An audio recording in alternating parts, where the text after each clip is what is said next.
মহিলা মাত্র কমিটিতে 10 জন। এখন আপনারা কি যারা পুরুষ তারা চান না, বা মহিলারা যারা আছেন তারা কি আপনারা চান না যে আমরা হাইচর বিএনপিতে আমরা অন্তর্ভুক্ত হই?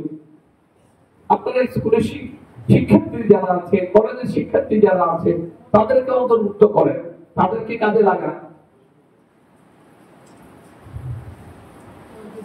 কাজ করতে হবে। আমি আজকে এখানে বলে গেলাম, চাঁদপুর জেলা বিএনপির সাধারণ সম্পাদক অ্যাডভোকেট সেলিমুল্লাহ সেলিম ভাই এখানে বলে গেল, আপনারা এরপরে কেউ কোনো কাজ করবেন না, তাহলে দলের কোনো কাজ হবে না। এক সময় দলের কাজ করেছেন সরকার হটাও আন্দোলনে, এখন কাজ করেন দল বৃহৎ পরিষদে আরো বড় করা কিভাবে যায়, সাধারণ মানুষের কাছে কিভাবে যাওয়া যায়, সাধারণ মানুষের সুখ দুঃখের কথা শোনা কিভাবে যায়, সেটার জন্য। এই যে সাধারণ মানুষের কথা শোনার জন্য দুই একজন বক্তব্য দিয়ে বলেছে নীলকমল ইউনিয়নে ঘর বানাতে গেলে টাকা লাগে, দিতে হয়। এরা কারা?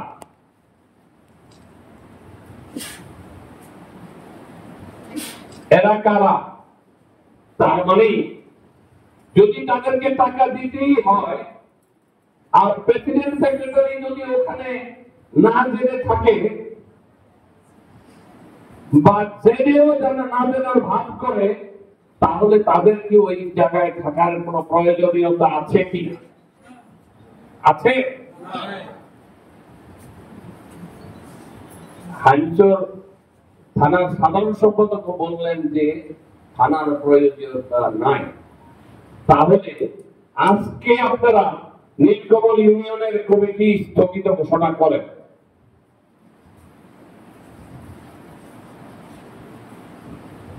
এবং আমি আমাদের মাননীয় সাধারণ সম্পাদককে হেড করে খলিল গাজী এবং খুরশেদকে সমন্বয় করে দিলাম। উনি সুযোগ পেলে এটা পুরোপুরি দেখে তারপরে আপনার উনি যদি বলে যে টোটাল নতুন কমিটি করতে হবে, আর যদি তাদের সম্পৃক্ত না পাওয়া যায় ছবি তাদের যুক্ত করা হবে, ওটা পরে ডিসিশন হবে। চাঁদপুর সদরে যদি এরকম কোন ঘটনা হয়, তাহলে তো তারা শ্রীগড়ে থাকার কথা। অনেকে ছিল, এটা কি আপনারা জানেন? তাহলে নীলকমলে কেন এই ঘটনা, চরমুনিগুলি কেন এই ঘটনা, কেন এখনো তারা বাইরে উন্মুক্ত ভাবে ঘোরাফেরা করে? তারা তো বিএনপি করার লোক না। আমি আপনাদেরকে একটি গল্প বলি, সত্য ঘটনা। গত 3-4 মাস আগে আপনাদের এখানে একজন শাহজাহান নামে উপজেলা নির্বাচন করেছে। শাহজাহানই তো মনে হয়, শাহজাহান পেদা আমাকে প্রচুর ফোন করছে। একদিন রাতে 2টা-2:30টার সময় আমাকে উনি অন্য একটা নাম্বার থেকে ফোন করেছে।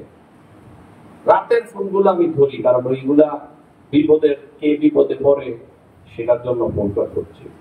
বলে আমি শাহজাহান পেদা। তখন আমি বললাম যে আপনি শাহজাহান পেদা, আপনি কি মনুষ্যত্ব নাই যে রাত্র 2টার সময় আপনি একজনকে ফোন করেন? তখন উনি বলল যে ভাই আপনার সাথে একটু কথা বলতে চাই। তাই আপনি আওয়ামী লীগের মানে জীবন যৌবন দিচ্ছেন, আপনার সাথে আমি কি কথা বলবো? আমার সাথে আপনার কি কাজ আছে?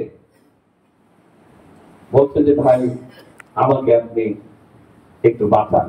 কি যেন বলতেছিল, আমি বললাম রাত 2টার সময়, ঘুমানোর সময়। এই একটি লোকের টেলিফোন আমি এই গত 2009-এর পরে রিসিভ করেছি, তাও ওই যে নাম্বার অপরিচিত। অ্যাডভোকেট সেলিম ভাইও কেউ ফোন করলে আমার সাথে শেয়ার করে, আমি আমার সাথে শেয়ার করি।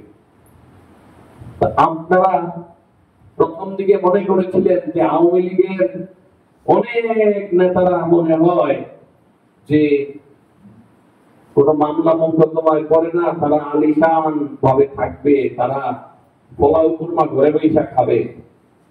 পারছে, খাইতে পারতেছে। স্বয়ং প্রেসিডেন্ট থেকে ধরা হয়েছে কেউ একেবারে নিচে, যেটা সমর্থক, আমরা কাউকে বাদ দেই নাই এবং দিবানা। আপনারা যারা তাদেরকে প্রশ্রয় দিবেন তাদের সাথে বিএনপির কোনো সম্পর্ক থাকবে না, থাকতে পারে না।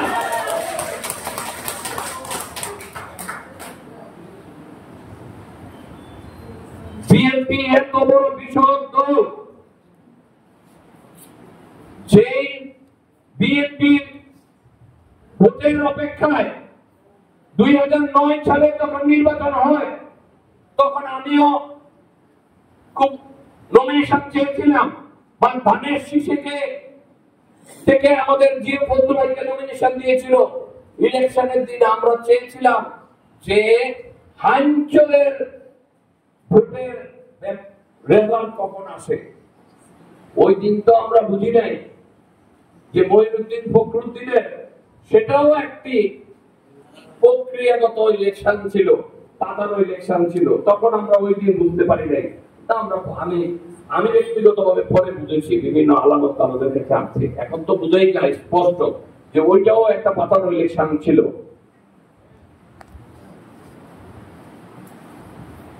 আজকে দুই একটা দল বিএনপির নামে কথা বলে, কই আইনসলে যখন আপনারা টেলিফোন করতেন যৌথ মিছিলের জন্য, আমি আমিন ব্যাপারী এবং শফিক ভাইকে বলতাম, ওনারা আমাকে উত্তর দিত, ভাই ওনাদের তো টেলিফোনই নাই, মোবাইলই নাই। দুই একজন আছে এরা মসজিদে নামাজ পড়ে আর আওয়ামী লীগের লোকের দালালি করে বেড়ায়। এখনো আপনাদের গ্রাউন্ডে কিন্তু তারা আওয়ামী লীগের লোকের দালালি করে। তারা মনে করে আওয়ামী লীগ তাদের ভোট দিয়ে জিতিয়ে দিব। আওয়ামী লীগের তো ভোটই যায়, তোদেরকে ভোট দিব কোথেকে?